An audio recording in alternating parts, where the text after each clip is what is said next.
La clase de griego, Han Kang. Capítulo 7. Ojos.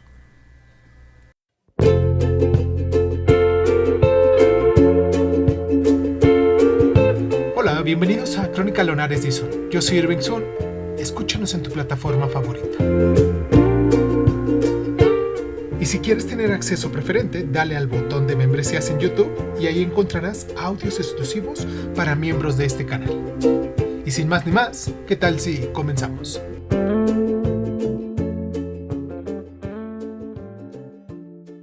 Cierra los ojos, cierra los ojos, cierra los ojos, cierra los ojos. Incluso en la época que podía hablar, ella era una persona de voz queda. No era que sus cuerdas vocales no se hubieran desarrollado lo suficiente o que tuviera algún problema de capacidad pulmonar. Simplemente no le gustaba acaparar espacio. Todo el mundo ocupa un espacio físico proporcional al volumen de su cuerpo, pero la voz se propaga a una distancia aún mayor. Y ella no deseaba amplificar de ese modo su persona. En el metro o en la calle, en una cafetería o en un restaurante, nunca hablaba en voz alta o desinhibida, ni llamaba a voces a alguien, estuviese donde estuviese, salvo cuando daba clase. Siempre hablaba en voz más baja que los demás. A pesar de ser delgada, andaba con la espalda y los hombros encogidos para ocupar menos espacio. Captaba los chistes y lucía una sonrisa alegre, pero se reía tan por lo bajo que apenas se le oía. El terapeuta canoso que la trató había observado esa peculiaridad. Como era de esperar, trató de encontrar la causa de sus experiencias infantiles. Ella colaboró solo a medias. En lugar de confesarle que había perdido el habla una vez en la adolescencia, buscó entre sus recuerdos más tempranos. Cuando estuvo embarazada de ella, su madre se vio alejada por una enfermedad similar a la fiebre tifoidea. Sufrió estados febriles altos alternados con sudores fríos, por lo que se vio obligada a tomar un puñado de comprimidos con las comidas durante algo más de un mes. A diferencia de ella, su madre tenía un carácter enérgico e impaciente.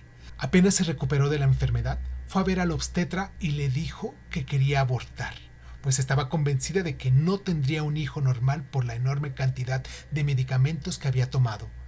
El médico le respondió que era peligroso interrumpir el embarazo en ese momento porque ya se había completado la formación de la placenta, pero le prometió que cuando volviera a la consulta 2 meses después, le aplicaría una inyección para inducir el parto y provocar la muerte del feto. Sin embargo, el bebé comenzó a moverse en su vientre antes de que transcurrieran los 2 meses, lo cual la desarmó y la hizo desistir de sus intenciones. En contrapartida, pasó muchos nervios y preocupaciones hasta que llegó el día del parto. Solo se tranquilizó al contar los deditos de manos y pies aún mojados por el líquido amniótico con el fin de comprobar si los tenía todos. Ella había escuchado esa anécdota infinidad de veces por la boca de sus tías, primas e incluso algunas vecinas cotillas. Como si se tratara de un conjuro, todas empezaban diciendo: ¿sabes? Por poco no vienes a este mundo. Aunque era demasiado pequeña para identificar sus emociones, percibió con claridad la sobrecogedora frialdad que contenía esa frase. Por poco no vienes a este mundo. La vida no le había sido dada como algo obvio y natural, sino que había recaído en ella por casualidad. Una mera posibilidad entre las otras muchas contingencias que podían haberle acaecido en la oscuridad más absoluta. Como una frágil pompa de jabón que solo se había formado en el último suspiro. Una tarde, después de despedirse tímidamente de todos esos ruidosos parientes de risas fácil, se acurrucó en el entarimado de la casa para contemplar cómo salía el sol en el patio. Conteniendo la respiración y encogiéndose lo más que podía, sintió cómo todo su ser, como la finísima, delicada y enorme certeza del mundo, era engullida por la oscuridad. El terapeuta se interesó mucho por esa historia. Cuando le preguntó si ese era el primer recuerdo que tenía, ella le respondió que no, y rebuscó en su memoria hasta sacar a relucir la tarde en el que bajo el sol del patio descubrió los fonemas de su lengua materna. Esta anécdota fue también del agrado del terapeuta, quien probó a unir los dos recuerdos para sacar una conclusión. ¿No será que esa fascinación que sintió por la lengua, a tal punto que es el primer recuerdo que conserva, se debe a que supo de manera instintiva que el lazo que une el lenguaje y el mundo es terriblemente débil? Es decir, puede que esa atracción por la lengua se asemeje a su inconsciente, a la sensación de peligro y fragilidad que percibe en el mundo. En ese punto, el terapeuta se la quedó mirando fijamente. ¿Se acuerda por casualidad del primer sueño que tuvo? A ella se le ocurrió de pronto que él querría incluir su caso en el libro que estaba escribiendo. Ese miedo absurdo la disuadió de contarle su primer sueño, uno extrañamente vívido y frío que tuvo al poco tiempo de aprender a leer. Caía la nieve y los adultos pasaban junto a ella con un gesto adusto. Ella era una niña y estaba sola en una avenida, vestida con ropas que no reconocía como suyas. Eso era todo. No pasaba nada, ni tampoco tenía un final. Simplemente la sensación del frío, la nieve cayendo, la calle en silencio como si tuviera los oídos tapados, transeúntes desconocidos pasando por su lado y ella ahí plantada, sola. Mientras permanecía en silencio, concentrada en recordar los detalles del sueño, el terapeuta se fue acercando a la solución de su problema. Le contó que en aquel entonces ella había sido demasiado pequeña para entender la vida y obviamente no tenía las fuerzas ni los medios para controlar su existencia, por lo que cada vez que escuchaba hablar de lo cerca que había estado de no nacer, se sentía amenazada y sobrecogida por el miedo a desaparecer. Sin embargo, había crecido sin mayores problemas y ahora era una mujer adulta y con una fortaleza suficiente, por lo que ya no había razón alguna para que tuviera miedo o se sintiera empequeñecida. Dicho de otro modo, nada le impedía hablar fuerte, ocupar todo el espacio que hiciera falta o ir por la vida con la cabeza bien alta. Según esa lógica, la única lucha que le quedaba por emprender era responderse a la delicada pregunta que se planteaba constantemente a sí misma, la duda de si podía permitirse existir en este mundo. Sin embargo, esta lúcida y bonita conclusión del terapeuta la incomodaba, pues ella seguía sin querer ocupar mucho espacio y no estaba convencida de que hubiese vivido toda su vida sobrecogida por el miedo o reprimiendo su naturaleza. Las sesiones transcurrieron sin grandes contratiempos, pero al quinto mes del tratamiento, en lugar de hablar más alto, ella perdió por completo el habla, lo cual desconcertó totalmente al terapeuta. La comprendo. Comprendo perfectamente lo mucho que está sufriendo. Debe de haber sido terrible para usted perder la custodia de su hijo y perder a su madre casi al mismo tiempo. La entiendo. Siente que está más allá de su alcance poder soportar todo esto. Se quedó perpleja por el tono exagerado, cálido con el que le habló el profesional, pero no podía estar de acuerdo con eso de que él la comprendía perfectamente. Con toda la calma, se dijo que eso no era verdad. Los envolvió un silencio callado y expectante que lo decía todo. No, escribió ella con letra muy clara en el papel en blanco que estaba sobre la mesa. No es tan simple. En la época en la que aún podía hablar, a veces, en vez de decir algo, se quedaba mirando fijamente a su interlocutor. Saludaba, daba las gracias y pedía disculpas con los ojos, como si fuese posible expresar a través de la mirada lo que quería decir.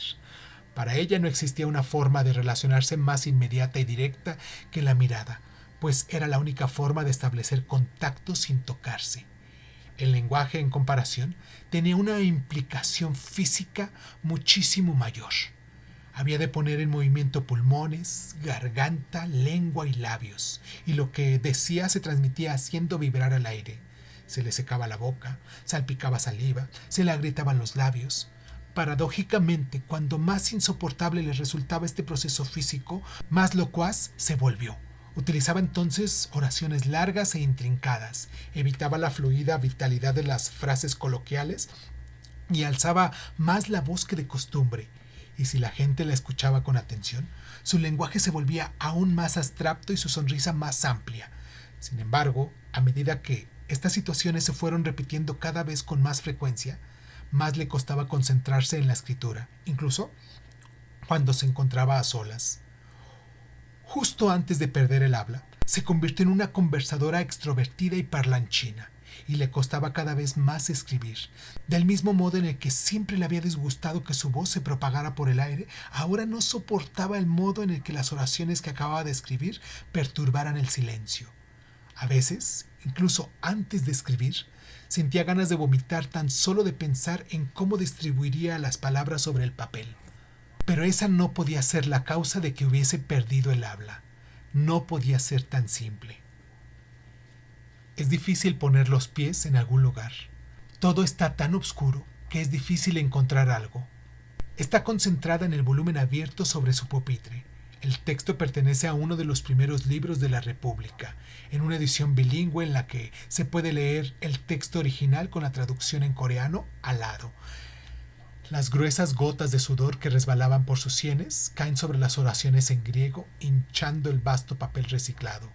Al levantar la vista, el aula en penumbra parece iluminarse de pronto y eso la desconcierta un poco.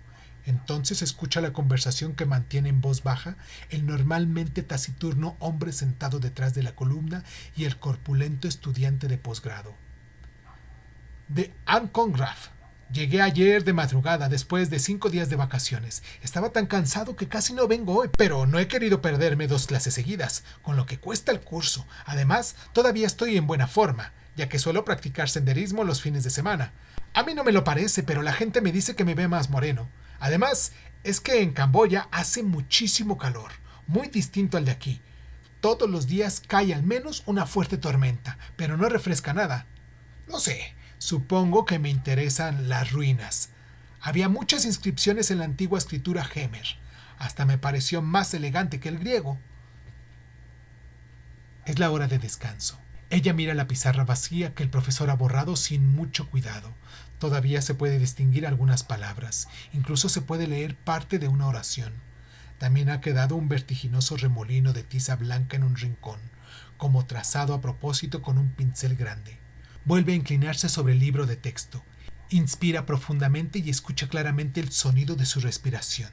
Desde que ha perdido el habla, le parece que sus inhalaciones y exhalaciones se asemejan al lenguaje, pues inoportunan el silencio con el mismo atrevimiento con lo que hacía su voz.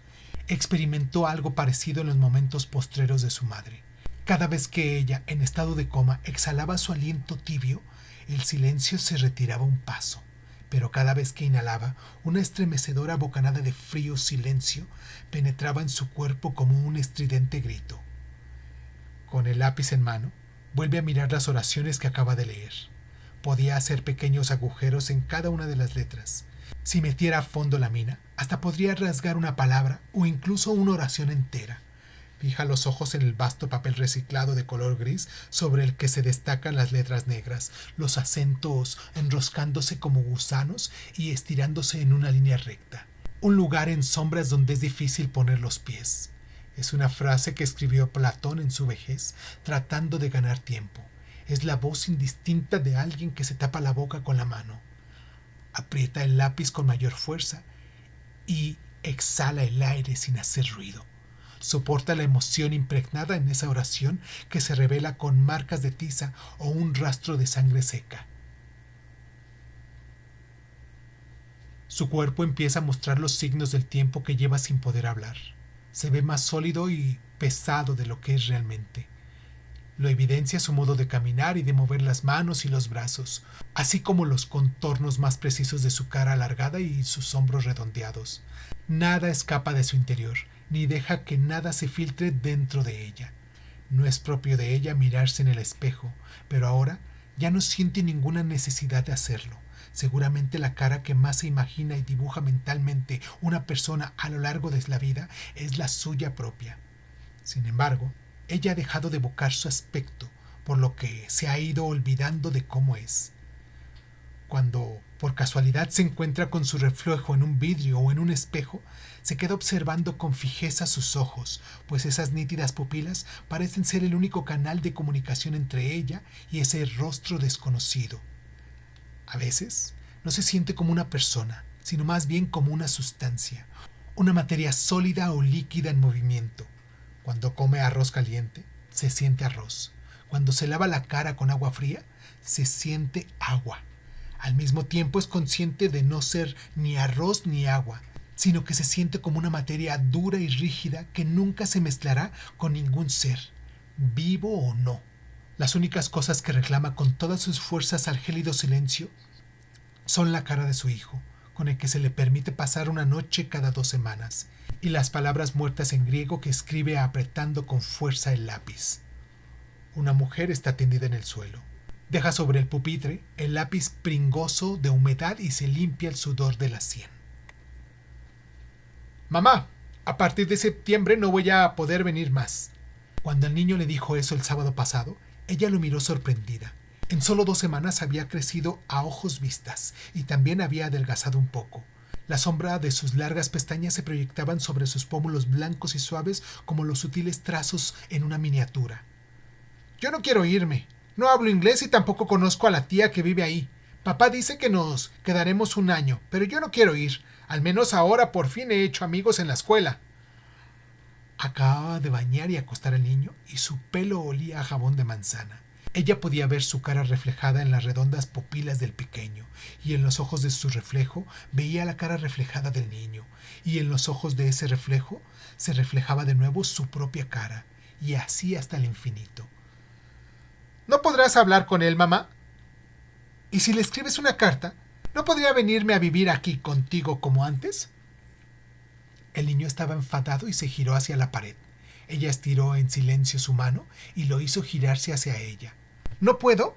¿Por qué no puedo quedarme aquí?, protestó el niño, girándose de nuevo hacia la pared. ¡Apaga la luz! ¿Cómo quieres que duerma con la luz encendida? Ella se levantó y apagó el interruptor. La luz de la farola de la calle se filtraba por la ventana, y poco después pudo ver con nitidez la cara del niño. Tenía el ceño fruncido. Ella estiró la mano y le alisó el entrecejo, pero él volvió a fruncir el gesto. Tenía los ojos fuertemente cerrados e incluso respiraba sin hacer ruido. La noche de julio olía a hierba y savia de árboles, mezclada con las sobras de la comida en descomposición. Después de devolver al niño con su padre, en lugar de tomar el autobús, había hecho el camino de vuelta a casa a pie, atravesando el centro de Seúl. En algunas calles la iluminación era tan brillante que parecía pleno día. Casi no se podía respirar por el humo de escape de los automóviles y la música sonaba a todo volumen. Por el contrario, en ciertos callejones reinaba la oscuridad y la decrepitud, y los gatos vagabundos la observaban de reojo mientras rompía las bolsas de desperdicios con los colmillos. No le dolían los pies ni estaba cansada. Se quedó un rato bajo la pálida luz que iluminaba la puerta del ascensor, con los ojos fijos a la puerta de su casa. Pero de pronto dio media vuelta y salió del edificio. Caminó apresuradamente a través de la noche cálida, envuelta por los colores de todo aquello que había tenido vida y se estaba pudriendo. Apretó el paso hasta que entró casi corriendo en la cabina telefónica que estaba frente a la administración del complejo de apartamentos y metió en la ranura las monedas que encontró en el bolsillo del pantalón. «Dígame», respondió una voz de hombre. Ella abrió la boca y soltó el aire, inhaló y volvió a exhalar. «Dígame», dijo más fuerte la voz. Ella aferró el teléfono con dedos temblorosos. «¿Cómo te puedes llevar al niño tan lejos y además por tanto tiempo? ¡Maldito seas! Eres un desalmado sin sentimientos». Los dientes le castañeteaban descontroladamente y no dejó de temblar hasta que colgó el aparato con la mano acalambrada. Se pasó con brusquedad la mano por la mejilla, casi como si se abofeteara, frotándose la nariz, el mentón y la boca que nadie amordazaba. Esa noche, por primera vez desde que perdió el habla, se observó con atención en el espejo. Pensó que debía estar viendo mal, pues sus ojos parecían extraordinariamente serenos. Se hubiera extrañado menos si exudara sangre, o pus, o hielo o derretido. Se vio a sí misma reflejada en silencio en sus ojos, y dentro de ese reflejo se vio de nuevo reflejada en silencio, y una vez más, y así hasta el infinito. El odio que desde hacía tanto tiempo hervía dentro de ella borboteaba sin desbordar, y el dolor que desde hacía tanto tiempo sufría continuaba inflamándose, pero sin estallar. Nada había sanado, nada había acabado. El hombre de edad media y el estudiante de posgrado, que habían salido al pasillo a conversar, vuelven al aula con sendos cafés. El hombre habla con alguien por móvil mientras se dirige hacia su asiento detrás de la columna. Pues por eso digo que hay que ponerlo en el nivel de los rezagados. Los empleados más adelantados no necesitan ningún curso de capacitación. ¿Clases de apoyo? ¿Para qué? Ni que fuéramos una gran empresa. Dile al profesor que me llame mañana sin falta. El estudiante de posgrado se despide con un gesto y se sienta en su sitio. Resoplando por lo bajo, se estira todo lo que puede y luego mueve la cabeza atrás, adelante y de lado a lado, haciendo crujir los huesos. Ya han pasado los 10 minutos de descanso. El profesor suele ser muy puntual, pero hoy tarda en volver. De pronto se hace el silencio. Ella sigue sentada en su pupitre. Ha estado demasiado tiempo en la misma posición, por lo que nota la espalda, el cuello y los hombros tensos. Abre el cuaderno y examina detenidamente las oraciones que ha copiado de la pizarra. Llena con palabras los espacios en blanco entre las frases. Desenredando la maraña de las declinaciones verbales, las desinencias sustantivas y el complicado uso de las voces, arma frases simples e imperfectas. Anhela que sus labios y su lengua se muevan sin querer, que de pronto brote algún sonido de su boca. Una mujer está tendida en el suelo. En su boca nieve, en sus párpados tierra.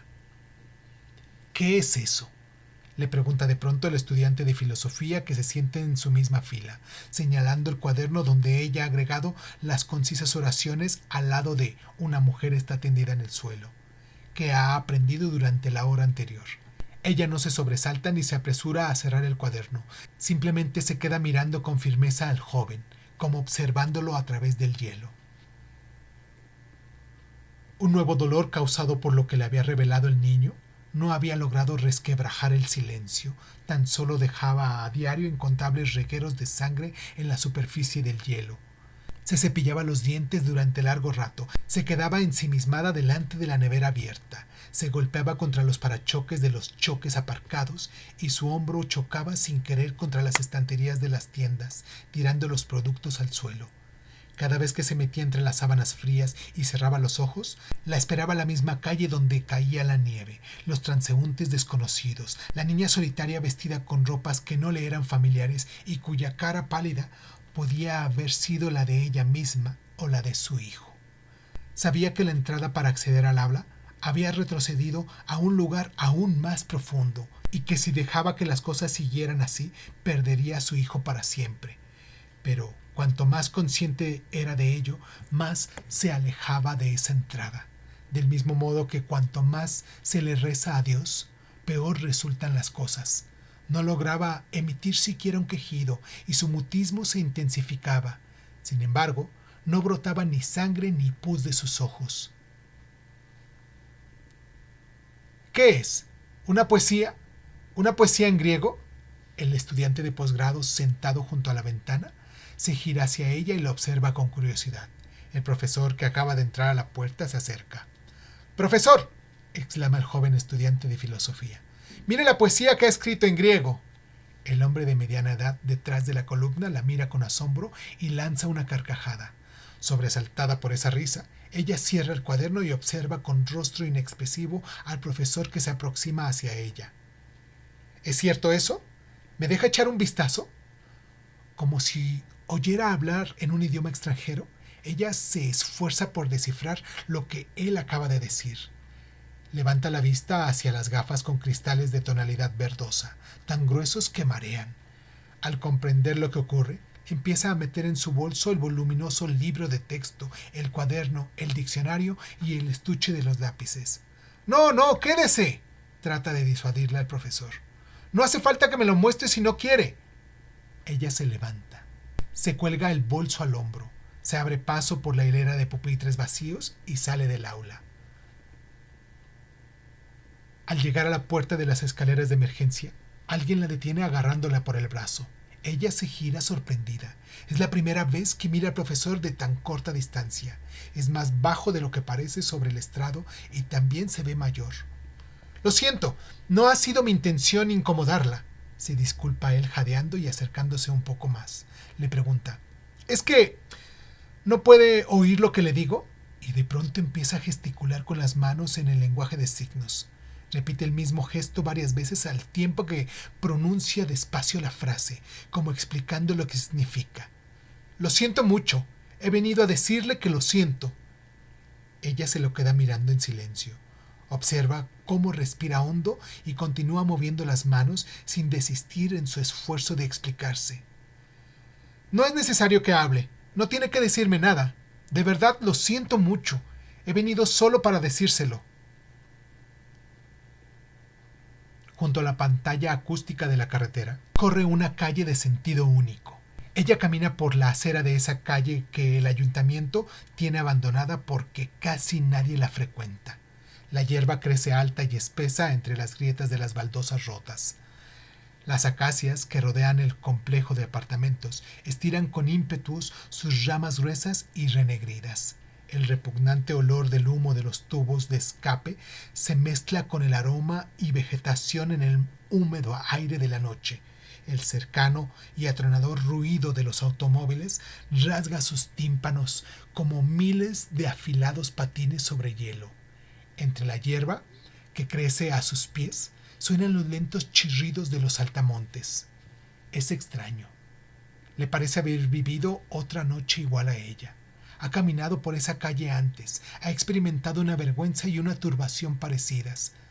Entonces, ella podría hablar, así que las emociones debieron de ser más fuertes y nítidas. Sin embargo, ahora está vacía de lenguaje. Las palabras y las oraciones la siguen, separadas de ella como el alma que separa el cuerpo, pero lo suficientemente cerca como para verlas y oírlas. Gracias a la distancia, cualquier emoción poco intensa se desprende de ella como una vieja tira de cinta adhesiva. Ella solo mira, pero no traduce nada de lo que ve al lenguaje. En los ojos se forman sin descanso imágenes de las cosas que se mueven, fluctúan y se borran a su paso, pero en ningún momento se traducen a palabras. Hubo una noche de verano, hace mucho tiempo, en el que mientras caminaba por la calle se echó a reír sola. Se reía mirando la luna del día 13, la luna que aún no ha alcanzado la plenitud. Se reía pensando que el astro nocturno parecía una cara triste, que los cráteres redondos se asemejaban a ojos que escondían decepción. Se reía como si las palabras que llevaba dentro rompieran a reír y esa risa se expandiera luego a su cara. Esa noche, en el calor del solsticio de verano, se replegaba en la oscuridad. Esa noche no era tan lejana en el tiempo, con su hijo caminando delante de ella, y ella detrás, sosteniendo una sandía grande y fría en los brazos. Su voz fluía cálida y se propagaba solo lo justo a través del espacio. No había marcas de dientes apretados en los labios. Sus ojos no estaban congestionados de sangre. Suscríbete a Crónicas Lunares de Izun en Spotify y otras plataformas de audio y de podcast. Si te gusta lo que estamos haciendo, regálanos un like, comparte este audio en tus redes sociales y sobre todo, déjanos un comentario con tus inquietudes, ¿vale? Crónicas Lunares de Izun es un programa de divulgación cultural conducida, narrada y comentada por Irving Sun y en muchas ocasiones por invitados especiales. Si quieres participar leyendo tu cuento favorito en voz alta, recuerda ponerte en contacto con nosotros. Agradezco infinitamente a todos los lunares que con sus donaciones hacen que este canal crezca y me sienta motivado a hacer lo que me gusta hacer y mostrárselo en estas plataformas. Gracias infinitas. Yo soy Irving Sun, esto fue Crónicas Lunares y ¿qué tal si nos escuchamos después?